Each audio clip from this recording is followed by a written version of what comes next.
Madali ang luto tayo for today's video at ito ang ating tuna laman na may talbos ng kamote at ito ang ating piniritong isda at ito na nga po ang ating mga sangkap na ating gagamitin. Tuna galing po sa ref yan. Siyempre naglagay tayo ng tubig, naglagay tayo ng tanglad, naglagay tayo ng sibuyas, luya, bawang at kamatis at takluban ito hanggang sa kumulo.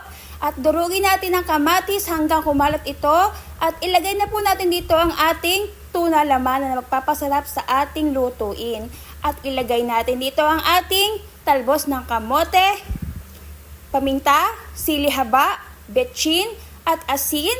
Haluin nga po pala ito hanggang kumalat ang mga sangkap nito at ito'y ating takluban hanggang sa kumulo. At ito na nga po, luto na ang ating ulam for today's video. Napakasarap din po nito pag may piniritong isda. At ito na nga po, pinirito na nga po natin at lalagyan natin ng sausawan, toyo na may kalamansi. Tara na po at kakain tayo mga kapudi. Napakasarap po talaga nito. Salamat po!